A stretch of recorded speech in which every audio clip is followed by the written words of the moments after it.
de la révélation d'aujourd'hui. Je vais lire le verset 14 jusqu'à 17, puis ensuite je vais vous dire le titre de la révélation d'aujourd'hui. Puis on va voir un peu plus le pourquoi le Seigneur nous a menés vers là encore aujourd'hui. Verset 14, « Tu seras affermi par la justice, banni l'inquiétude, car tu n'as rien à craindre, et la frayeur, car elle ne s'approchera pas de toi. Si l'on forme des complots, cela ne viendra pas de moi. Quiconque se liguera contre toi tombera sous ton pouvoir. Voici, j'ai créé l'ouvrier qui souffle le charbon au feu et qui fabrique une arme pour son travail. Mais j'ai créé aussi le destructeur pour la briser. Toute arme forgée contre toi sera sans effet, et toute langue qui s'élèvera en justice contre toi, tu la condamneras. Toute arme forgée contre toi sera sans effet. Écoutez bien, c'est profond parce qu'il y a une arme qui est forgée contre toi, puis juste avant, il parle d'un travailleur, et qui fabrique une arme pour son travail. Donc, il y a quelqu'un qui engage quelqu'un pour créer une arme contre nous.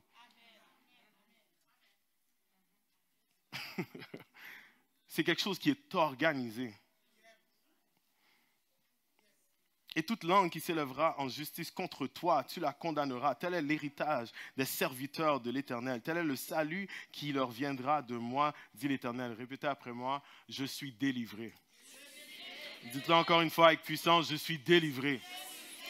Je sais qu'il semble bizarre que je me présente là encore sans un témoignage. J'ai été guéri au complet. Puis vous dire que hier, la semaine dernière, j'étais à l'hôpital juste lundi. Puis aujourd'hui, je me présente devant vous pour vous dire je suis délivré. Mais aujourd'hui, c'est la révélation qu'on a. Je suis délivré. C'est vrai, des fois, il y a des situations dans la vie que nous vivons qui n'ont pas l'air d'une délivrance. Mais suivez-moi bien, le Seigneur aujourd'hui va nous enseigner à quel point on est délivré. Dites, je suis délivré.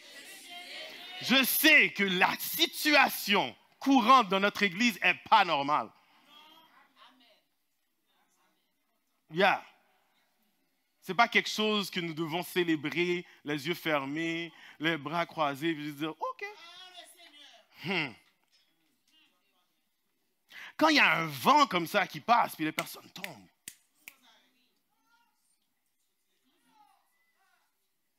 C'est de là que Paul parle quand il dit pleurer avec ceux qui pleurent. C'est pour qu'on a un cœur de compassion puis qu'on commence à se réveiller. Dites, je suis délivré. Dites, je suis délivré. Aujourd'hui, on va voir les 3 manières dont le Seigneur nous délivre. Le Seigneur nous délivre par 3 choses. Le Seigneur nous délivre par sa parole, le Seigneur nous délivre par son nom, le Seigneur nous délivre par son sang. Prions le Seigneur. Père éternel, aujourd'hui, nous venons vers toi. Nous implorons, Seigneur Dieu, ton esprit vivant. Nous barrons, Seigneur Dieu, accès à tout esprit de confusion au nom de Jésus. Que ta révélation soit claire et directe de ta bouche à la bouche de tes enfants. Comme notre pasteur nous l'a enseigné, de notre maison vers la sienne. Vers ta maison, Seigneur Dieu, nous nous présentons. Mais maintenant que ta maison fasse demeure en notre maison. Que ta parole fasse demeure en nous. Que ton nom devienne le nôtre et que ton sang nous transforme. Aujourd'hui, Seigneur Dieu, tu veux nous offrir la délivrance, Seigneur Dieu. Tu nous l'as déjà offert dans ton Fils Jésus-Christ. Permets-nous, Seigneur Dieu, de pouvoir témoigner avec vie et victoire, force et puissance. Parce que nous croyons sincèrement que nous sommes délivrés. Convainc-nous une fois de plus, Seigneur Dieu. Parle-nous par ton esprit. Seigneur Dieu, ton serviteur écoute. Parle. Parle. Parle.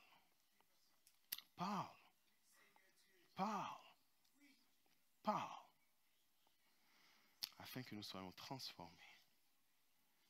Qu'il en soit ainsi dans le nom de Jésus. Amen. Dites-le avec moi, je suis délivré. Encore une fois, je suis délivré.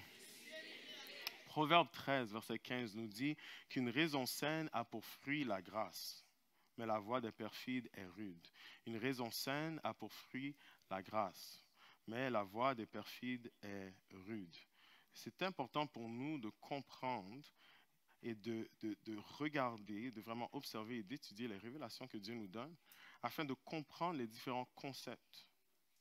Parce que si jamais nous n'avons pas une raison saine, ce n'est pas seulement une raison qui est propre, c'est avoir un raisonnement qui est renouvelé, qui est sain, afin que nous puissions vraiment vivre notre vie d'une manière qui est digne, qui est saine. Hier, on avait une mini-conférence avec la jeunesse où on parlait de la drogue. D'ailleurs, j'aimerais remercier la sœur Lourdine et le frère Isaac. Est-ce qu'on peut juste les acclamer au nom du Seigneur pour le temps qu'ils ont passé avec nos jeunes?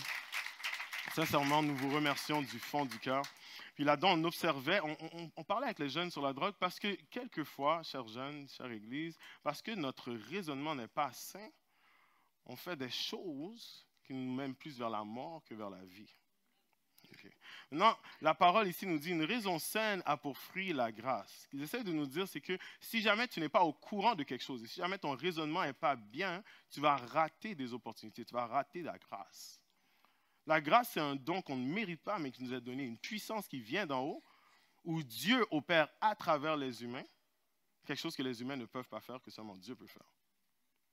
Il nous dit qu'il faut une raison saine pour comprendre ça.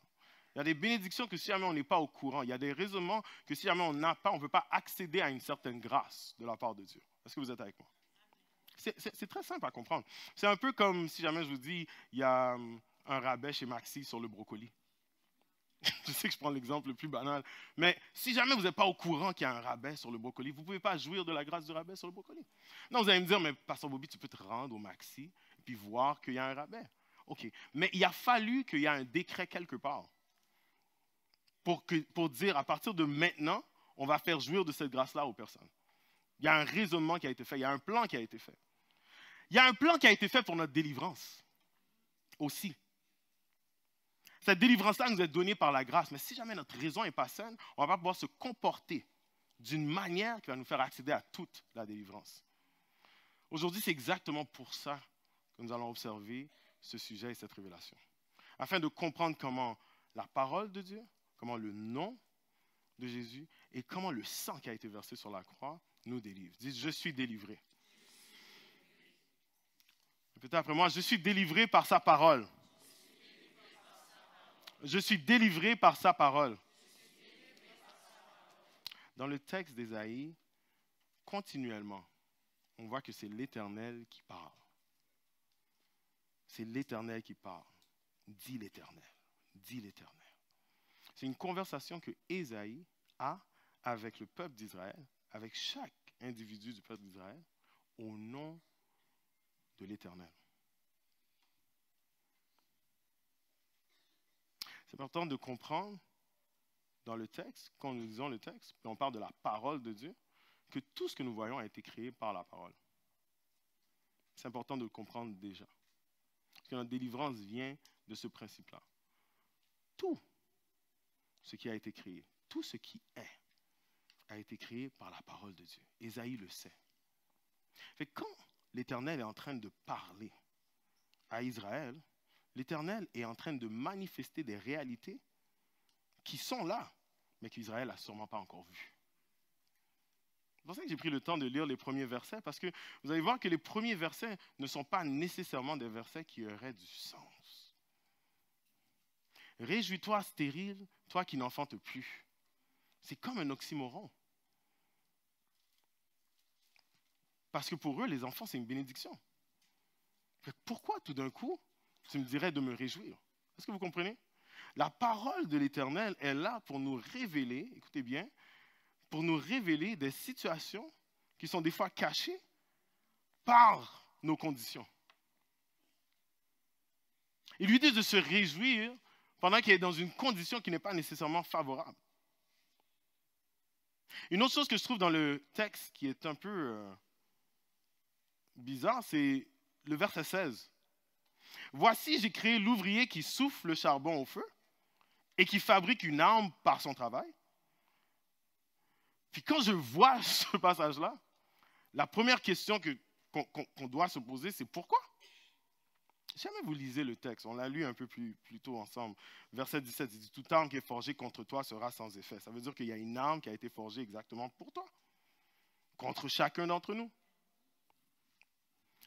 Cette arme-là, elle est forgée. Comme je l'ai dit plus tôt, il y a quelqu'un qui est engagé pour le faire. Dieu est en train de nous dire que la personne qui est engagée pour faire cette arme-là sur mesure, c'est lui qui l'a créée. Je ne veux pas me concentrer tout de suite sur le fait qu'il a créé le destructeur aussi pour la briser. Je veux juste rester sur le fait, la question du pourquoi. J'ai demandé la question à Dieu, depuis que je suis jeune dans mon enfance. Pourquoi avoir créé Satan? Il faut comprendre déjà, si jamais vous n'avez pas saisi que le passage, dans ce passage-là, on parle de notre ennemi. Ce n'est pas un ami qui est en train de faire cela, c'est votre ennemi qui fait cela. Les attaques qui viennent dans votre vie ne viennent pas de Dieu. D'ailleurs, il le dit ici, si jamais il y a un complot, cela ne viendra pas de moi. Fait que Dieu te dit, ce n'est pas moi qui organise le complot contre ta vie. Peu importe la situation, j'aimerais le dire, peu importe la situation, la circonstance que vous vivez présentement, ça ne vient pas de Dieu. Détrompez-vous. Les idées de séparation, de divorce, de pauvreté, ça ne vient pas de Dieu. Quand vous voyez, vous êtes fâché, chers jeunes, vous êtes comme, je veux sortir de chez nous. Ce n'est pas de Dieu. Ce n'est pas une révélation divine que Dieu a dit, oui, mon enfant, sort de chez toi. Non. Dieu ne vous envoie pas comme dans le désert, comme Moïse. Non, non, non. Il faut le dire, parce que des fois, il y a des flashs, il y a des paroles qu'on dit, oh, je suis sûr que c'est Dieu qui l'a mis sur mon cœur. Attention.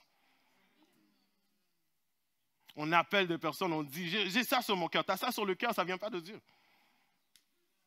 D'ailleurs, on va savoir si ça vient de Dieu ou pas selon le fruit. Parce que si jamais tu investis et tu plantes dans la chair, tu vas récolter quoi? La corruption, c'est-à-dire les choses qui finissent.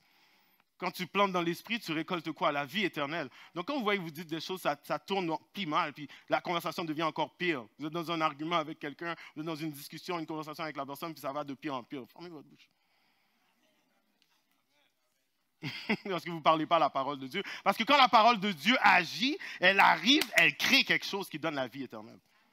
C'est pour ça que je ne comprends pas pourquoi c'est si important pour Dieu de créer celui qui bâtit et qui forme cette arme contre moi.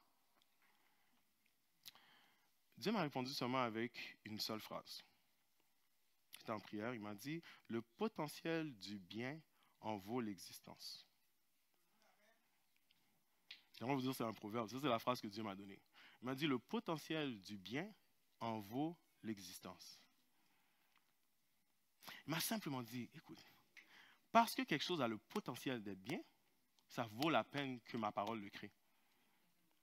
Parce que de sa perception, il crée tout ce qui est bon. Toute bonne chose. Grâce excellente vient du Père des Lumières. Quand il crée, même quand il a créé Lucifer, son plan, ce n'était pas que Lucifer devienne un ange rebelle. Mais il a dit, pour l'excellence qu'il a, c'est assez. Il faut comprendre cette profondeur-là pour comprendre que les pensées de Dieu ne sont pas nos pensées. Ça nous permet de comprendre que Dieu est toujours en contrôle. Puis il n'est pas affolé quand les situations vont mal. Dans son omniscience, écoutez bien, je veux vraiment que vous saisissiez tout ça. Dans son omniscience, Dieu conçoit que l'ennemi, qu'on appelle Lucifer, va être un ennemi contre lui. Mais il ne s'effraie pas pour ça, parce qu'il est Dieu. Puis dans sa divinité, il crée ni Lucifer, ni le destructeur pour... Il y a un plan derrière tout ça. Dis, je suis délivré par sa parole. Dis, je suis délivré par sa parole. La parole de Dieu nous donne la vie. L'homme ne vivra pas de pain seulement, mais de toute parole qui sort de la bouche de Dieu. C'est très important de comprendre ceci, parce que là, il est en train de nous identifier que notre vie ne peut pas se limiter à ces ressources que nous avons sur terre. Mais depuis que l'Éternel décrète quelque chose, cette chose-là nous donne la vie. Donc, toutes les paroles qui sortent de la bouche de Dieu ont été là pour nous donner plus de vie. Est-ce que vous êtes avec là? Est-ce que vous êtes avec moi jusqu'à date? Okay. C'est important aussi pour nous de comprendre. C'est important pour nous de comprendre. Jamais nous regardons dans Luc 17, c'est marqué que Jésus, qu'on lui remit le livre du prophète Ésaïe, il l'ayant déroulé, il trouva l'endroit où il était écrit. Puis Jésus a pris l'endroit, la traduction un peu plus excellente va dire l'endroit où il était écrit à propos de lui. Jésus est en train de prendre des passages de la Bible pour pouvoir enseigner au monde le temps qui est en train de se passer. Donc, l'écriture, écoutez-moi bien, quand nous devenons des étudiants des Écritures, de la parole de Dieu, la parole devient maintenant ce témoignage, puis Hébreu nous enseigne ça aussi, ce témoignage qui nous permet de vivre notre vie d'une meilleure manière. Parce que dans la parole, il va y avoir des codes cachés et des codes révélés, des histoires qui nous révèlent exactement ce que Dieu veut que nous fassions. La parole est faite de trois choses. Trois manières de voir la parole. C'est des principes, des promesses, puis des prophéties. Rappelez-vous de ça. La parole, trois choses. Des principes, des promesses, des prophéties. C'est ça, on va vous enseigner comment vivre des principes. Soit on va vous établir des alliances avec des promesses que vous allez avoir.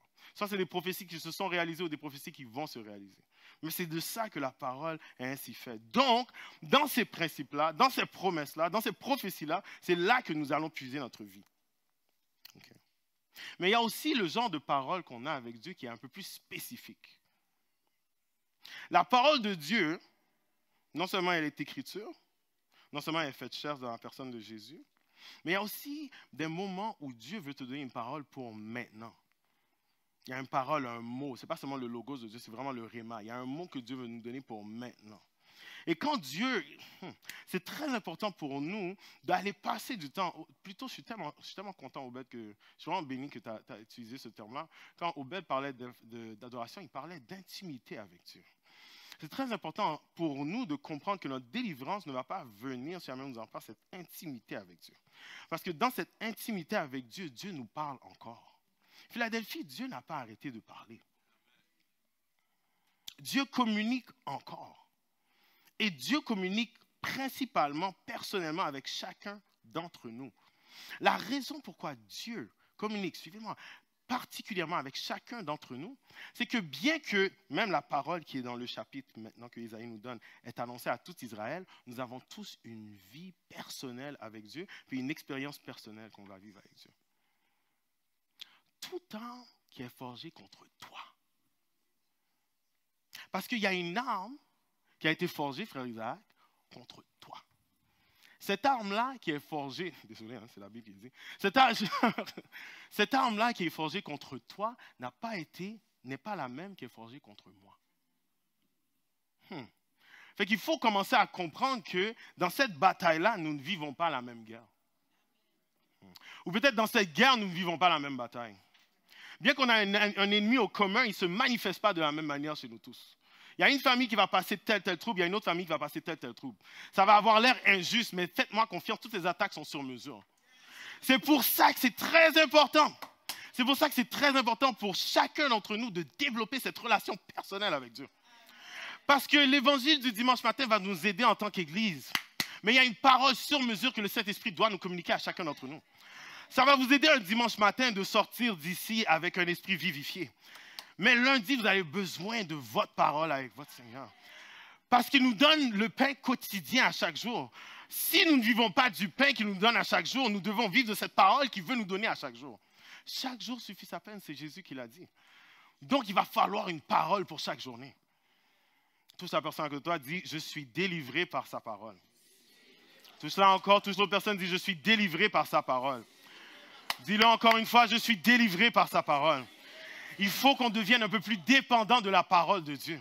On est devenu une église qui est capable de fonctionner sans la parole de Dieu. Je ne parle pas de l'église locale, je parle de l'église de nos jours. Parce qu'on a des chants, puis on se rappelle des chants, mais on ne se rappelle pas de sa parole. Pourtant, sa parole dit, souviens-toi Israël, souviens-toi Israël, souviens-toi Israël. Mais on oublie rapidement. Si jamais on posera la question à chacun d'entre nous, c'est quoi les 10 commandements, la plupart d'entre nous ne pourraient pas répondre. C'est dommage. C'est dommage. Être délivré par sa parole, c'est d'avoir cette connexion-là que Dieu nous donne, notre parole à chacun d'entre nous. Écoutez-moi bien, c'est dans la parole que Dieu vous donne qu'il y a exactement cette délivrance-là. C'est dans la parole que Dieu va vous donner, qui est faite sur mesure, qu'il va avoir une délivrance sur mesure pour vous. OK. J'ai dit, c'est dans la parole que Dieu va vous donner sur mesure, qu'il va avoir une délivrance sur mesure pour vous, juste pour moi. Dites pour moi. OK. On va aller dans 2 Corinthiens, chapitre 12. On va essayer de voir ensemble le pourquoi je dis qu'il y a cette révélation-là qui doit être un peu plus personnelle. On va aller dans 2 Corinthiens, chapitre 12.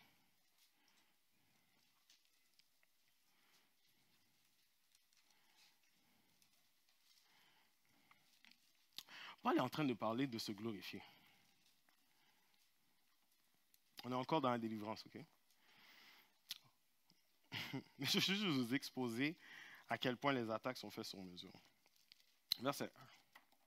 Il faut se glorifier. Vous y êtes? Il faut se glorifier, cela n'est pas bon.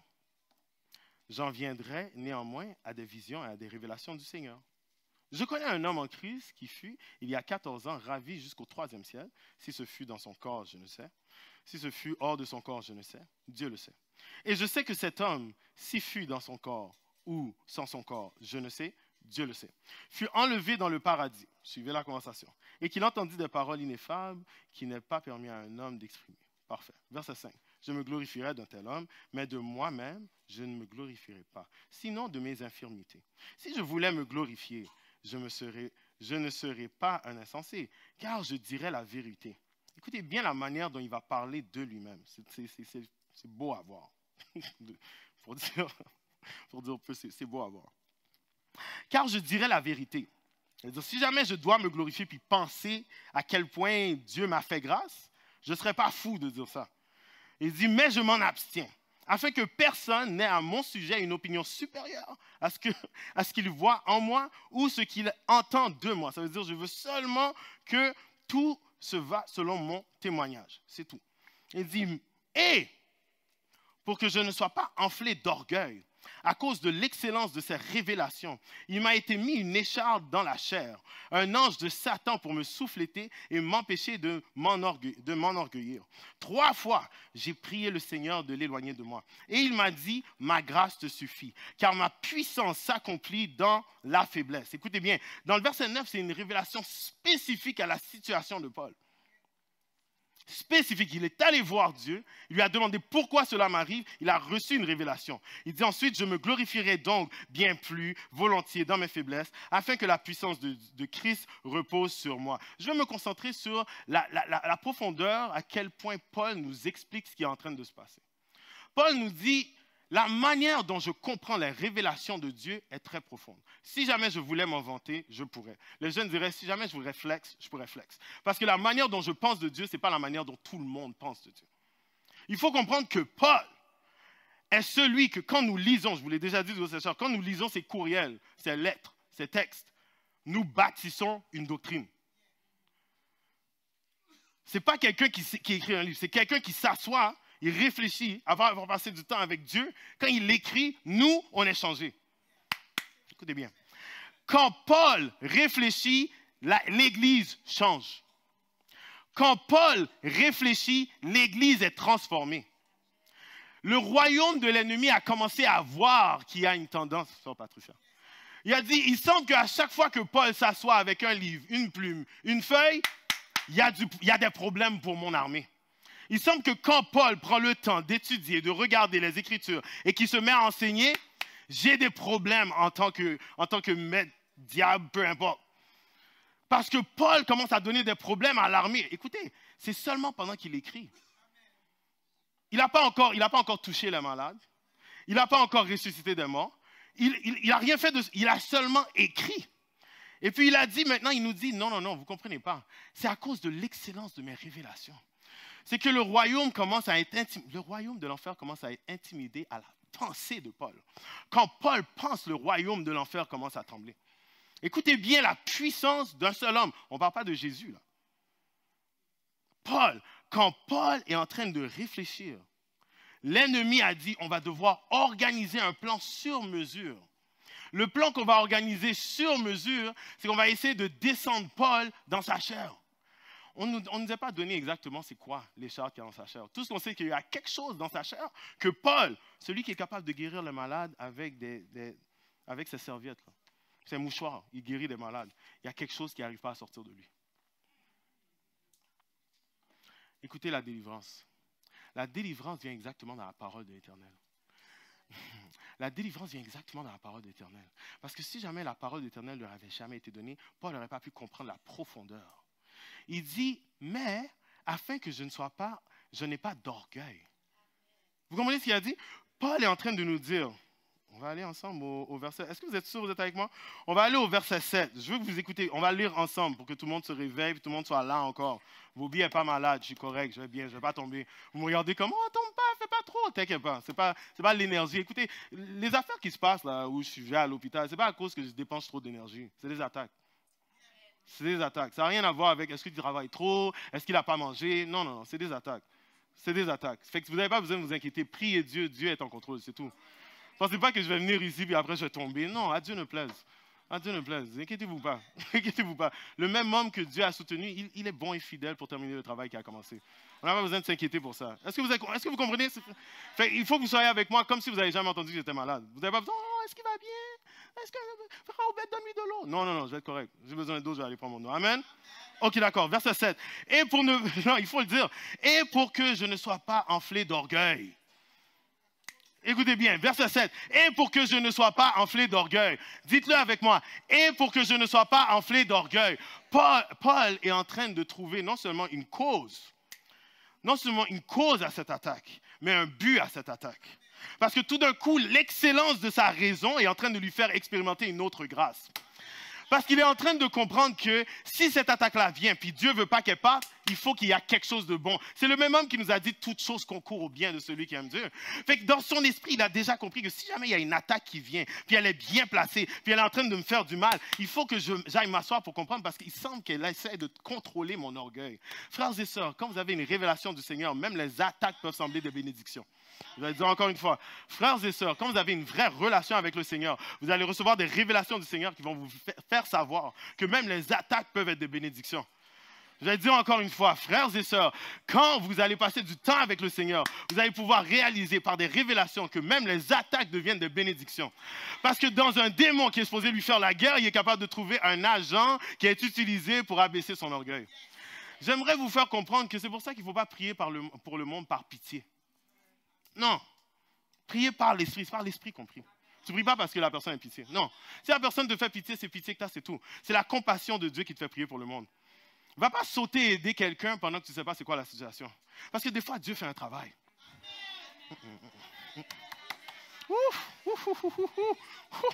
Je veux le dire. Tu sais pourquoi je veux le dire, pasteur Frère Isaac? J'ai dit pasteur, hein? C'est la 3e fois que je le dis. Tu sais pourquoi je veux le dire? Tu sais pourquoi je te dis ça, frère Isaac? Je suis content que c'est moi que Dieu a utilisé pour dire ça. Je suis content que c'est moi que Dieu a utilisé pour dire ça. Parce que de cette manière-là, vous n'allez pas pouvoir dire que je suis un menteur.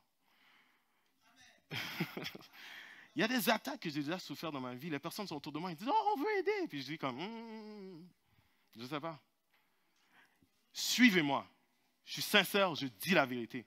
Il y a des attaques que j'ai déjà passées dans ma vie. Les attaques étaient tellement sauvages que quand les personnes me disaient « Je vais prier pour toi », je disais « Fais attention ». Parce que j'ai vu une constance sur Patricia. J'ai vu une constance que chaque fois que les personnes venaient prier pour moi, leur vie était en danger après. Des vraies choses. Soit c'était la relation avec nous. Les personnes sont là, les personnes m'entendent en ligne, ils peuvent témoigner. Soit c'est la relation avec moi que la personne ne marche plus. Ça veut dire tu pries pour moi, demain, on ne veut plus se voir. Yeah, sérieux, c'est même pas une joke. Soit c'est quelque chose d'autre qui va t'arriver quand même. C'est des personnes spécifiques. C'est des personnes spécifiques que le Seigneur envoie pour prier pour certaines choses. Pourquoi? Parce que la parole du Seigneur est précise. La parole du Seigneur est sur mesure. Elle ne s'amuse pas. Vous vous souvenez pas quand l'arche de l'Éternel était en train de rentrer? Il y a un homme qui a couru pour toucher l'arche. Il n'est pas mort. Parce qu'il y a des affaires qu'on ne peut pas toucher. Ce n'est pas de nos affaires. Même si tu penses que tu es capable, tu n'es pas capable. Tu n'es pas capable. Ça prend une autre onction pour ce genre de choses-là. Parce que la parole a parlé à Paul. Écoutez bien, la parole a parlé à Paul. Il a dit, fais-moi confiance. Ma grâce te suffit. Avec ma grâce, tu vas être capable de faire tout le travail que j'ai. Tu n'as pas besoin de te débarrasser. Dis, je suis délivré par sa parole. Je suis délivré par sa parole. Je suis délivré par sa parole. Que le Seigneur vous donne des révélations au nom de Jésus. Que le Seigneur vous donne des paroles spécifiques au nom de Jésus. Que le Seigneur vous donne des révélations qui vous donneront accès à des bénédictions et des grâces au nom de Jésus. Afin que vous puissiez tourner même les attaques en bénédictions. Yes. Il faut comprendre que des fois, il faut aller puiser ce genre de paroles-là dans les mains du Seigneur. C'est dans une conversation que Paul a eu ça. Il est allé voir le Seigneur 3 fois. Il a eu la persistance en prière. J'aimerais qu'on se rende dans Éphésiens 6.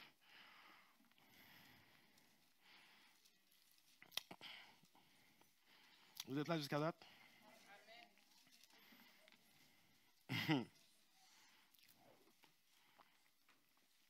Éphésiens 6.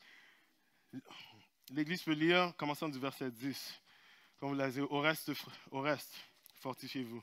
3, 4.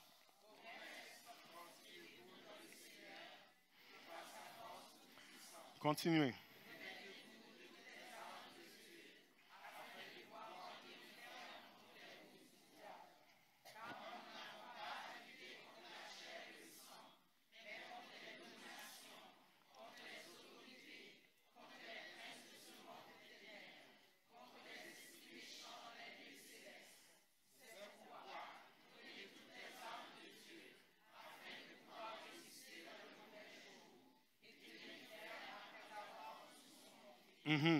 Enfin.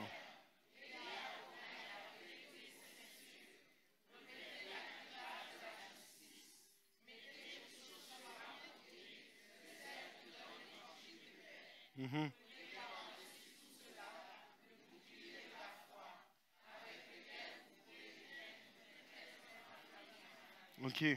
Prenez aussi.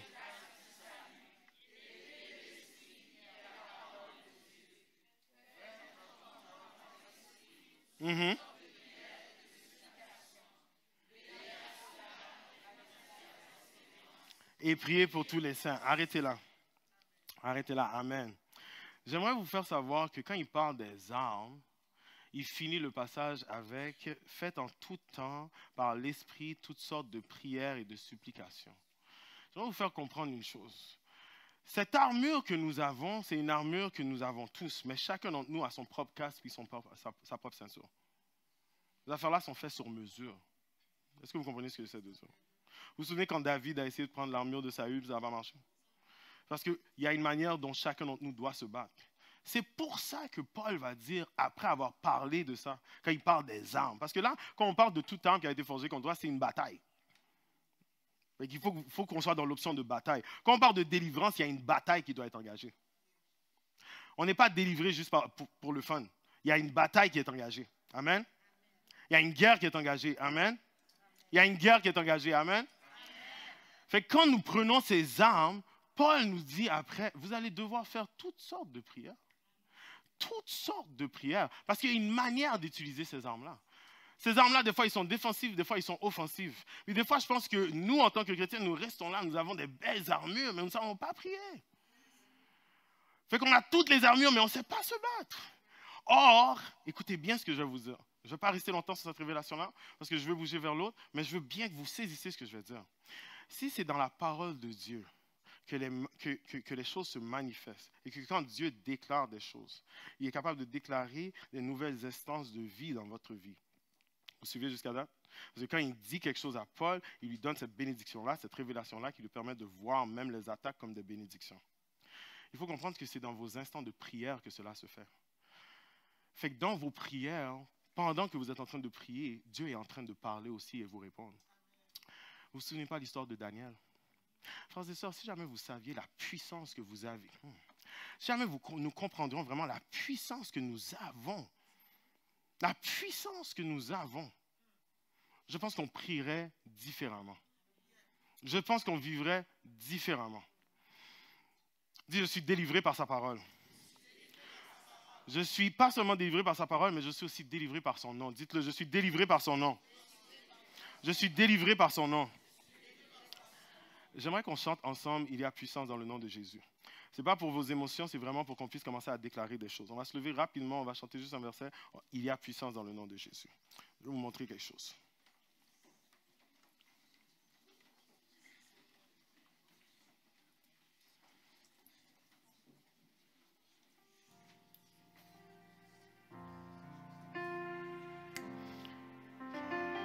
Robert, j'ai besoin que tu lises ça. Dans un esprit de prière. Parce que je veux que vous reteniez ça. Puissance dans le nom de Jésus. Oui, il y a puissance dans le nom de Jésus. Oui, il y a puissance. Il y a puissance dans le nom de Jésus. Il brise toutes les chaînes. Il brise toutes les chaînes. Il brise toutes les chaînes. Il brise toutes les chaînes. Il y a puissance. Il y a puissance dans le nom de Jésus. Il y a puissance. Il y a puissance dans le nom de Jésus. Oh, il y a puissance. Il y a puissance dans le nom de Jésus.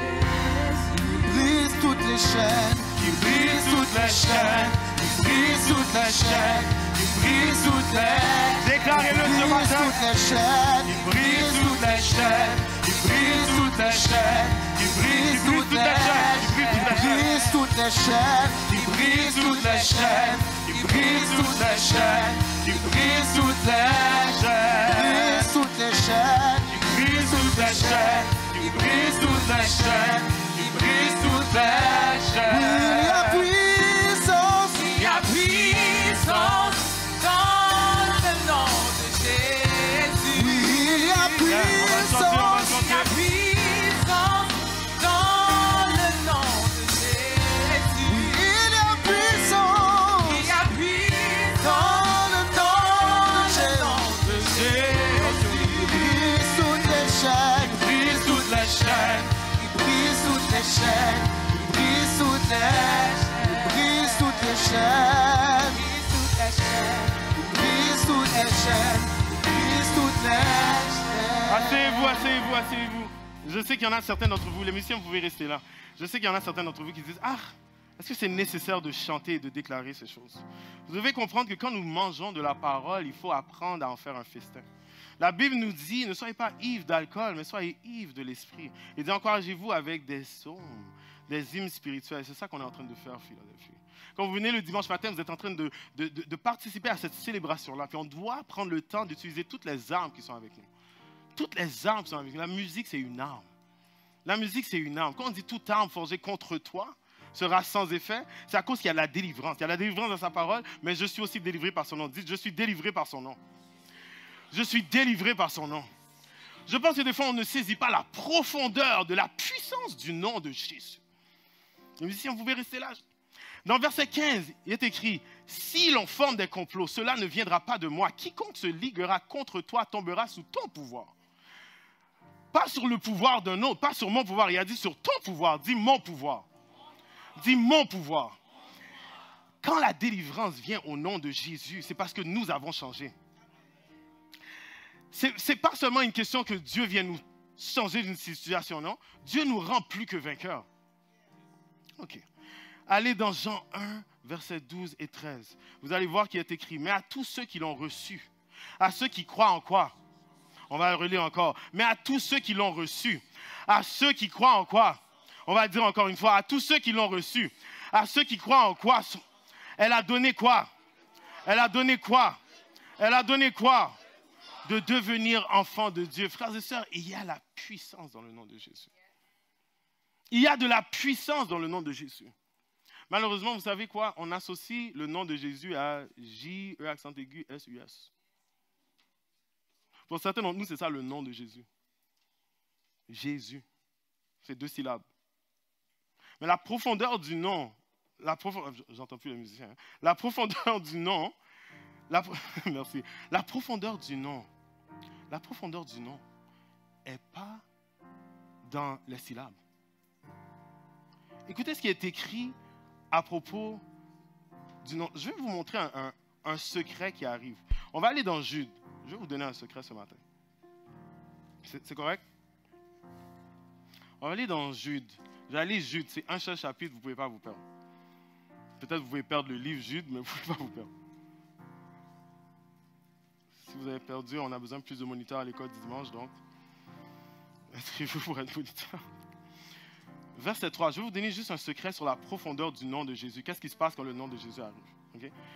Vous allez garder ce passage-là dans votre tête, je vais le lire, vous allez le garder en tête, on va l'utiliser plus tard. Bien-aimés, comme je désirais vivement vous écrire au sujet de notre salut commun, je me suis senti obligé de le faire afin de vous exhorter à combattre pour la foi qui a été transmise aux saints une fois pour toutes. Car il s'est glissé parmi vous certains hommes dont la condamnation est écrite depuis longtemps. Des impies qui changent la grâce de notre Dieu en dissolution et qui renient notre seul Maître et Seigneur Jésus-Christ. Je veux vous rappeler à vous qui savez fort bien toutes ces choses, que le Seigneur, après avoir sauvé le peuple et l'avoir tiré du pays d'Égypte, fit ensuite périr les incrédules, qu'il a réservé pour le jugement du grand jour. Écoutez bien. Enchaînés éternellement par les ténèbres, les anges qui n'ont pas gardé leur dignité, mais qui ont abandonné leur propre demeure. Je vais arrêter là. Il parle d'anges qui n'ont pas gardé leur dignité. Ça veut dire des anges qui sont déchus, des anges qui se sont rebellés, qui sont enchaînés éternellement par des ténèbres. Il y a des esprits que Dieu réserve pour un temps du jugement. Ces esprits-là, ces anges-là, ces esprits-là sont tellement terribles qu'ils les enchaînent dans les ténèbres. Si vous pensez que Satan fait du trouble, préparez-vous. C'est ce que Jude est en train de nous révéler. Il essaie de nous permettre de voir une profondeur. On va regarder ces esprits-là. Maintenant, on va aller voir qui est Jésus. C'est quoi le nom de Jésus? On va aller dans Philippiens 2.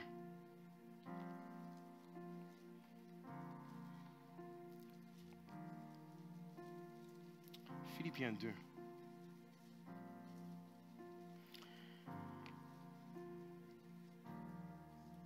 Il dit, ayez en vous-même les sentiments qui étaient en Jésus-Christ, lequel, verset 5, ayez en vous-même les sentiments qui étaient en Jésus-Christ, lequel, existant en forme de Dieu, n'a point regardé comme une proie à arracher d'être égal avec Dieu, mais s'est dépouillé lui-même en prenant une forme de serviteur, en devenant semblable aux hommes, et en ayant paru comme un simple homme. Il s'est humilié lui-même, se rendant obéissant jusqu'à la mort, même jusqu'à la mort de la croix. C'est pourquoi aussi Dieu l'a souverainement élevé et lui a donné le nom qui est au-dessus de tout nom, afin qu'au nom de Jésus, tout genou fléchisse dans les cieux, sur la terre et sous la terre, et que toute langue confesse que Jésus-Christ est Seigneur à la gloire de Dieu le Père. Dis, je suis délivré par son nom. Dis, je suis délivré par son nom. On va lire un autre passage dans Colossiens 1.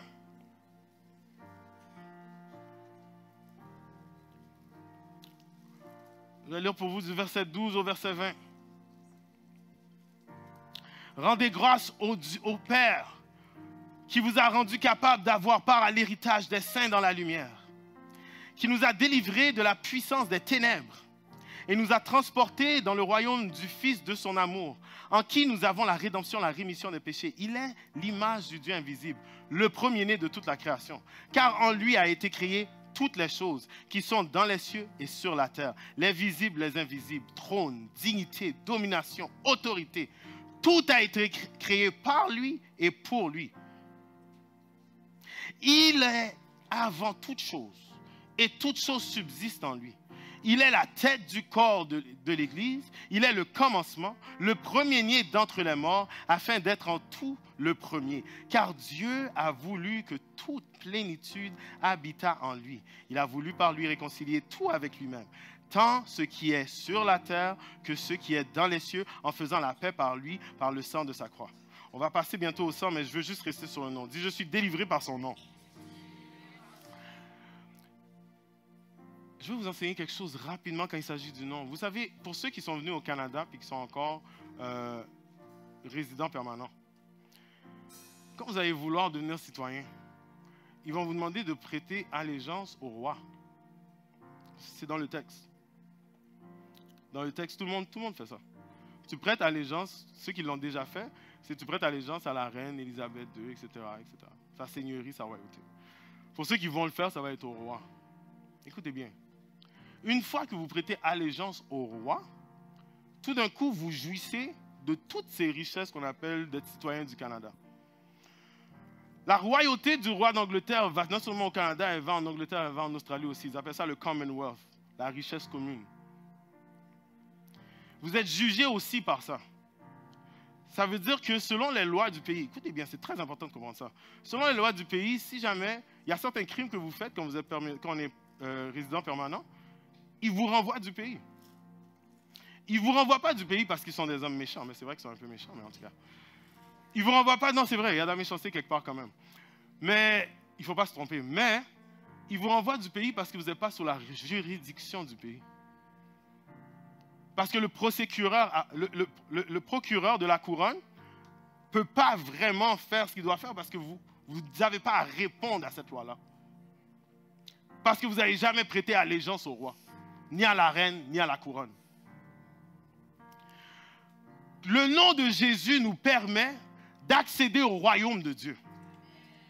Ce qui fait que quand il y a une attaque qui vient, normalement, on serait sous l'emprise du monde de l'enfer.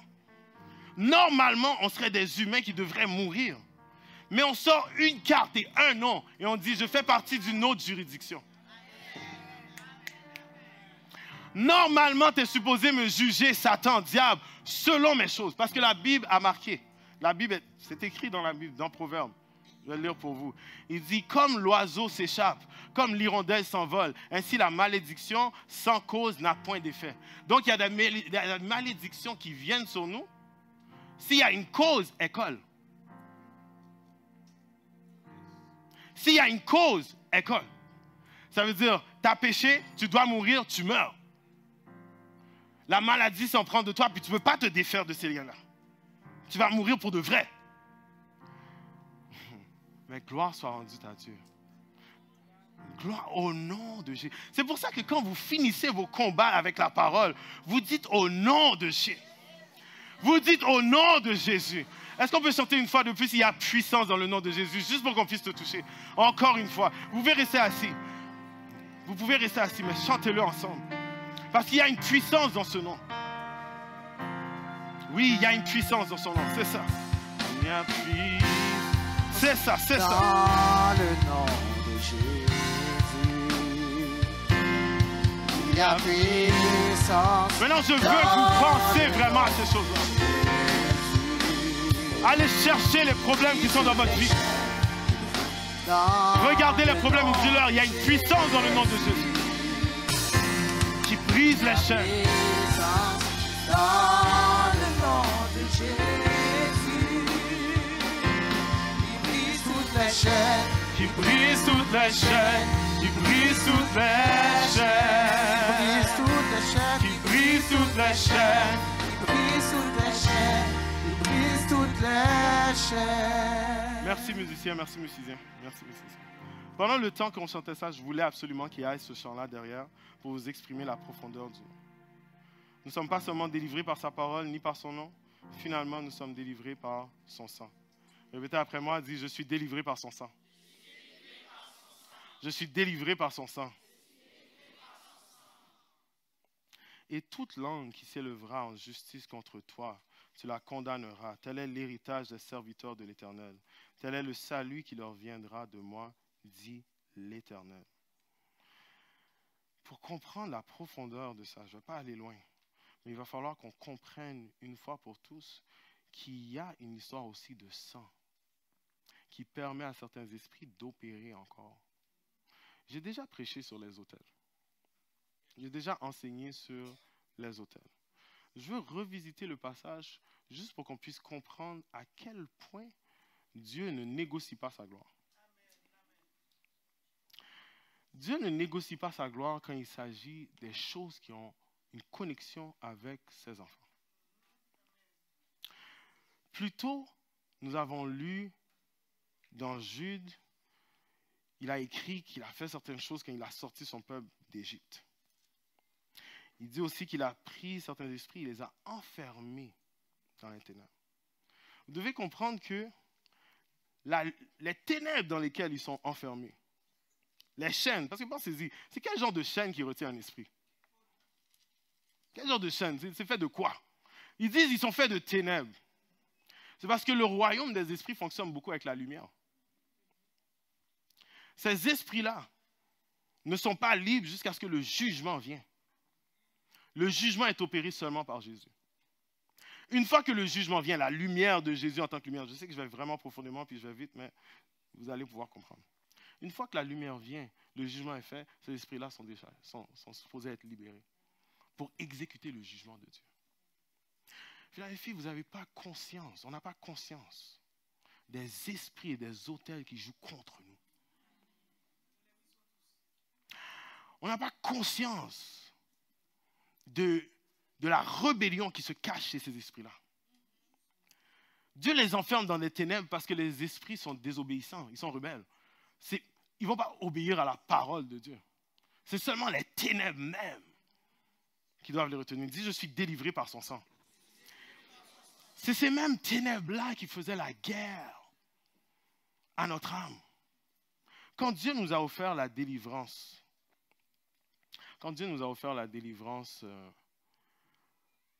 en Christ,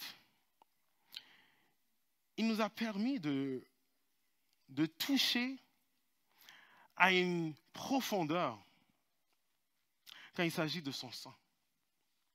Le sang qui a été versé pour nous donne accès à une liberté qu'on n'avait pas dû avoir.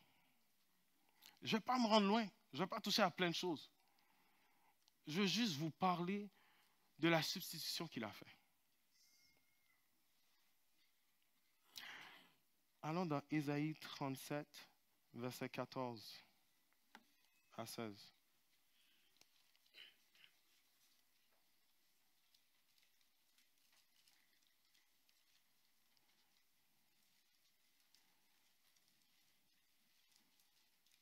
J'ai terminé avec ça.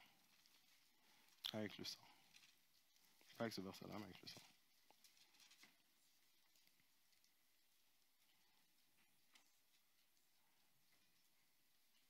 C'est marqué, Ézéchias prit la lettre de la main des messagers et la lut. Je suis juste concentré sur un seul passage. Puis il monta à la maison de l'Éternel et la déploya devant l'Éternel, à qui il adressa cette prière. L'Éternel des armées, Dieu d'Israël, assis sur les chérubins. Je vais couper ça là. Assis sur les chérubins. Il parle de Dieu. Les chérubins, c'est les chérubins qui sont sur l'autel, qui sont sur l'arche de l'Alliance. Vous comprenez ça? Il va au milieu de l'arche de l'Alliance. Il nous dit que c'est là que Dieu est assis, sur l'arche de l'Alliance. Les autels, comme je vous ai déjà dit, c'est une manière que les esprits utilisent où ils font un deal, une alliance avec les humains. Ça a toujours du sang dedans. Toujours du sang qui est dedans. Ils font une alliance avec les humains afin d'utiliser la domination que les humains ont sur Terre pour qu'eux, ils puissent continuer à accéder à leur contrôle sur Terre. Ça veut dire que quand un esprit veut avoir le contrôle sur une certaine terre, il va faire une alliance avec un homme, avec une femme, et puis il va avoir du sang. Il y a du sang qui va couler. Et puis à jamais, il va pouvoir avoir un certain contrôle sur ces esprits-là. Il y a un autre autel qui s'est levé depuis l'arche de l'Alliance. Sur cet autel-là, on sacrifiait. Le sang qui était là voulait dire que nous faisions une autre alliance avec Dieu. Partout où l'arche était, la présence tangible de Dieu était là. Okay. Allons dans Apocalypse 5, verset 6. On va faire des grands pas pour essayer de se rendre exactement où on veut se rendre dans le temps convenu.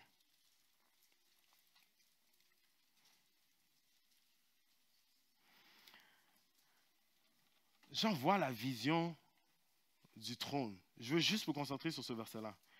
Et je vis au milieu du trône, lisez avec moi. Et je vis au milieu du trône et des 4 êtres vivants et au milieu des vieillards un agneau qui était là comme immolé.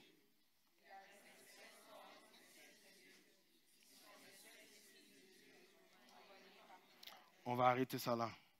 L'agneau est sur le trône. Écoutez bien ce que je vais vous dire.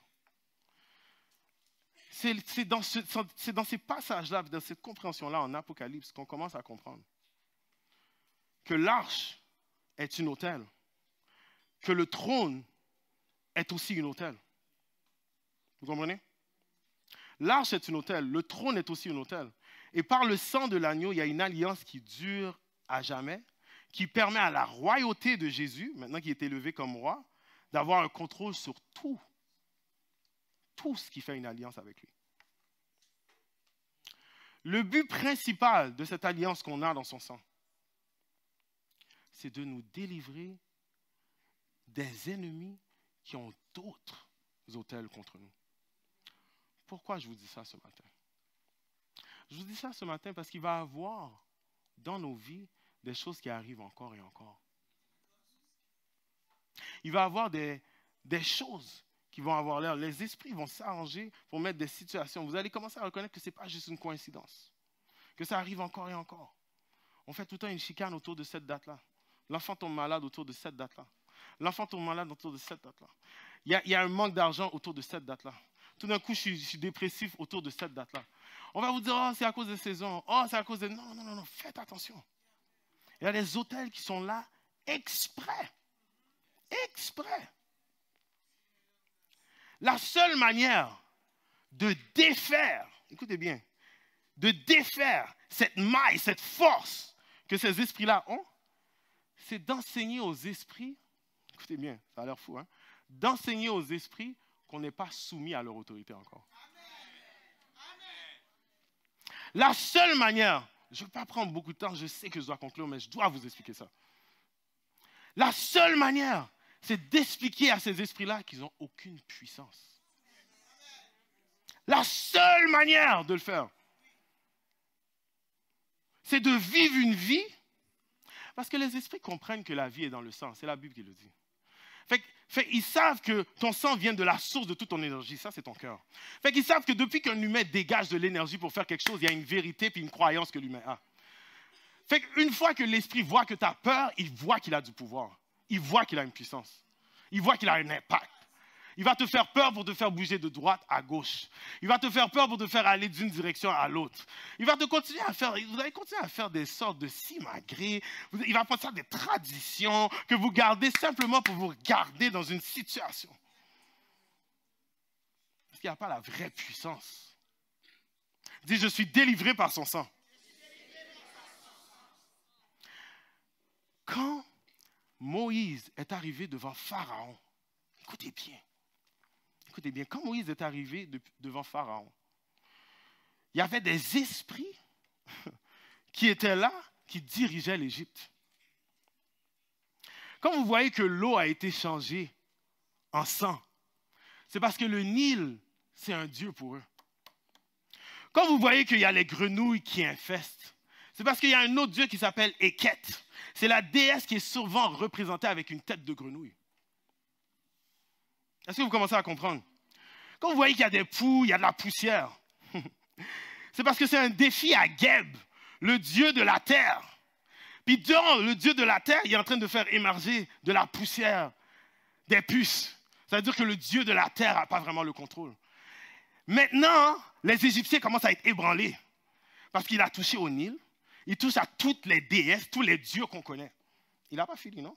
Quand vous voyez qu'il y a les mouches, les animaux sauvages, c'est un défi qui donne au dieu Képri, qui a souvent une tête de mouche. Est-ce que vous commencez à comprendre ce qui est en train de se passer? Il n'est pas en train de mettre... C'est sûr que dans le monde physique, ça fait une zizanie aussi. Quand tu vois des grenouilles qui sortent partout, des poux, tout le monde, ça fait une zizanie aussi. Mais Dieu ne parle pas au monde physique seulement. Il parle au monde spirituel aussi. Il parle au monde spirituel aussi. Ce n'est pas seulement la richesse d'Égypte qu'on peut voir qui essaie de descendre. C'est les autorités, les dominations, celles qui sont dans les airs qui nous font la guerre. Dieu a dit, c'est eux-mêmes que je vais descendre. C'est ces têtes-là qui vont rouler. Wouh! Dis, je suis délivré par son sang. Quand vous voyez que le bétail des Égyptiens a été touché par une plaie, c'est à cause c'est un défi vers le dieu Hathor, la déesse de l'amour, de la maternité, de la protection du bétail. Ça veut dire que votre Dieu ne peut pas vous protéger de rien parce que l'Éternel des armées a parlé. Aïe, aïe, aïe. Quand vous voyez qu'il y a des boutons, des ulcères, c'est un autre Dieu qui s'appelle Sekhmet. Ça, c'est la déesse des épidémies et de la guérison. Parce que maintenant, ce n'est pas elle qui a envoyé la maladie, ce n'est pas elle qui peut guérir. Parce que dites-le avec moi, je suis délivré par son sang. Quand vous voyez qu'il y a des sauterelles, c'est un autre Dieu qui s'appelle Rénunétet. Ça, c'est la déesse de la moisson. Parce qu'il faut descendre tous les dieux qui sont en Égypte. Est-ce que vous commencez à comprendre? OK. Il va aller chercher tout le monde. Vous allez voir que il y a même un Dieu qui était représenté par une tête d'agneau. C'est le Dieu Amon-Ra. Fait qu'à la fin, Dieu est encore plus magnifique. Il dit, moi j'ai toujours utilisé l'agneau depuis avant. Vous voyez sa stratégie? Il ne coupe pas la tête de l'agneau pour te faire penser qu'il fait descendre un Dieu. L'agneau était déjà utilisé avec Abel. C'est déjà dans son plan. Mais il fait exprès d'utiliser encore pour rappeler aux Égyptiens, c'est la mort à tous tes dieux. Puis c'est le sang de tes dieux même qu'on veut voir sur les linteaux de nos maisons. Est-ce que vous commencez à comprendre la profondeur? Ce n'est pas seulement le sacrifice qui est immolé, mais c'est une revanche aussi pour faire tomber les dieux. Je me suis mis devant le Seigneur, j'ai dit, mais Seigneur Dieu, les ténèbres, il m'a dit, les ténèbres, c'est un autre Dieu aussi. Je fais régner les ténèbres sur l'Égypte pour que l'Égypte, ça, c'est moi qui contrôle. J'ai dit, Seigneur, comment tu fais ça dans ton église aujourd'hui? Puis c'est sur ça que je vais conclure. C'est sur ça que je vais conclure. On va aller dans Éphésiens 3, on va partir. Vous êtes sûr que vous avez compris ce que j'ai dit, right? Maintenant, c'est important pour nous de comprendre que si Dieu le fait avec les Égyptiens, Obed, il faut qu'il le fasse avec nous aussi parce que nous sommes son église glorieuse. Moi, j'ai dit à Dieu, je veux aussi que les esprits tombent. Je veux briser les autels aussi. Non, je veux briser. Je suis sincère quand je dis ça. Ce n'est pas en mon nom que je veux le faire. C'est au nom de Jésus, par la lumière qu'il y a dans son nom. Par la parole qui nous a été donnée, qui nous donne la vie, qui nous donne la puissance d'être appelés enfants de Dieu. Par le sang qui a été versé sur la croix. Si jamais c'est vrai que le trône est aussi un autel et que l'agneau a été immolé, donc les autels doivent tomber. Maintenant, le mystère que Paul va nous donner dans Éphésiens 3. Il parle encore de à quel point il est béni. Il dit, c'est par révélation que j'ai connaissance du mystère sur lequel je viens d'écrire en peu de mots. En les lisant, vous pouvez vous représenter l'intelligence que j'ai du mystère de Christ. OK, vas-y Paul, flex. Verset 5, il n'a pas été manifesté aux fils des hommes dans les autres générations, comme il a été révélé maintenant par l'Esprit aux saints apôtres et prophètes de Christ. Ce mystère, c'est que les païens sont cohéritiers, formant un même corps, et participent à la même promesse en Jésus-Christ par l'Évangile, dont j'ai été fait ministre selon le don de la grâce de Dieu, qui m'a été accordé par l'efficacité de sa puissance. À moi qui suis le moindre de tous les saints, suivez-moi, cette grâce a été accordée d'annoncer aux païens les richesses incompréhensibles de Christ et de mettre en lumière quelle est la dispensation du mystère caché de tout temps en Dieu en qui a été créée toute chose, afin que les dominations et les autorités dans les lieux célestes, je vais le relire encore, afin que, vous savez pourquoi je veux le relire? Pour toutes les fois qu'on l'a lu puis on n'a pas pris attention à ce que Paul disait. Afin que les dominations et les autorités dans les... Je veux que vous dites, répétez après moi, dites sans effet. Dites sans effet. Parce que ces dominations-là avaient un effet sur notre vie. Ces dominations-là, quand nous étions païens, avant que nous soyons en Israël, contrôlaient nos vies. Il y a un temps où c'est elle qui nous disait, tu vas être peuple comme ça, tu vas faire ton peuple comme ça, tu vas nourrir tes enfants comme ça, tu vas t'habiller en telle couleur le mardi, telle couleur le mercredi. Dites sans effet.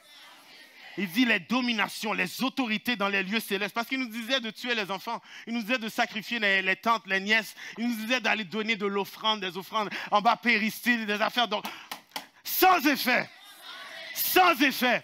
Je sais d'ailleurs qu'il y en a certains d'entre vous qui ont encore tous ces murs. Vous savez, les autels n'ont pas besoin d'être bien faits avec des pierres. Un mur peut devenir un autel. Une chaise peut devenir un autel. Depuis que tu mets une certaine puissance, tu mets un peu de sang, tu mets... J'ai vu dans notre peuple trop de péristyles dans nos sous-sols. Dites sans effet. Dites sans effet. Vous savez, on est le temple du Saint-Esprit. Des fois, certains d'entre nous deviennent des autels vivants pour les mauvais esprits. Aïe, aïe, aïe. On est le temple du Saint-Esprit, mais des fois, certains d'entre nous deviennent des autels vivants. Partout où nous allons, nous amenons la malédiction des esprits qui nous dirigeaient depuis longtemps. Dites sans effet. Sans effet. Ok. Afin que les dominations et les autorités, lisez avec moi, afin que les dominations et les autorités dans les lieux célestes connaissent aujourd'hui, par l'Église, la sagesse infiniment variée de Dieu. Écoutez-moi bien. Quand nous agissons comme enfants de lumière, les autorités et les dominations sont saisies. Ils nous regardent, ils disent, je ne savais pas que Dieu était capable de faire ça. Ils pensaient qu'ils avaient le contrôle. Ils pensaient qu'ils dirigeaient le Nil. Ils pensaient qu'ils donnaient la maladie et la souffrance en Égypte. Ils pensaient qu'ils dirigeaient Haïti. Ils pensaient qu'ils dirigeaient Saint-Michel. Ils pensaient qu'ils dirigeaient Laval. Ils avaient un contrôle sur Saint-François sans effet. Parce que quand l'Église agit comme l'Église, ils font « Oh, je ne savais pas que Dieu était ce genre de Dieu. » Philadelphie, je vais conclure avec ça. J'aimerais vous faire comprendre. J'aimerais vous faire comprendre. Vos actions ont un impact terrible dans le monde spirituel. Les autorités et les dominations regardent l'Église, puis ils apprennent de nous. Les autorités et les dominations ont eu le titre d'autorité et domination parce qu'ils ont passé des années à faire ce qu'ils font. Ils n'ont pas 5 ans, 15 ans, 40 ans, 80 ans. C'est des affaires de 1000 ans, 2000 ans, 3000 ans. Ils font la rébellion à Dieu depuis des centaines d'années, des milliers d'années. Ces milliers d'années qui ont essayé de trouver une sagesse sont encore emprisonnés dans des ténèbres parce qu'ils ne peuvent pas reconnaître la lumière du Christ. Quand l'Église apparaît, waouh! Aïe, aïe, aïe!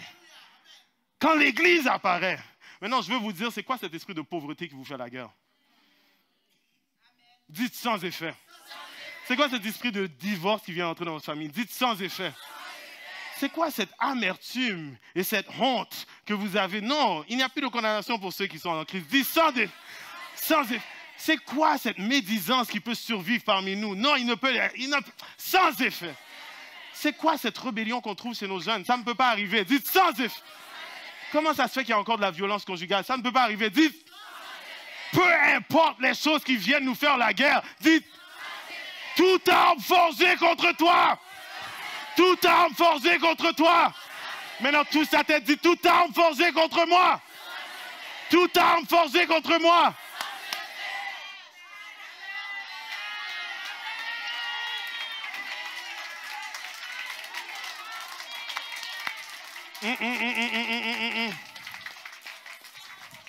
Chorale, peu importe l'esprit de dépression, chers jeunes qui essaient de vous prendre, dites sans effet. Peu importe les choses que vous avez faites dans votre passé qui viennent vous hanter maintenant, elles n'ont pas de force. Dites sans effet. Peu importe, il faut que vous compreniez, l'attaque a été faite sur mesure. Ils ont calculé les temps, ils ont calculé les saisons. Ils ont regardé la famille depuis longtemps. Ils ont observé vos grands-oncles, vos grandes... Ils ont observé des générations avant vous. Ils sont persuadés, ils ont fait un plan. C'est Dieu qui les a créés. Il les a créés avec un niveau de sagesse, d'intelligence quand même. Ils ont des dons, ils savent quoi faire. Mais quand ils se présentent devant, Dieu a aussi créé le destructeur. Wouh! Dites sans effet. Sans effet. Sans effet. Dis, je suis délivré ce matin. Dis, je suis délivré. Je suis délivré. Acclamez le Seigneur pour votre délivrance.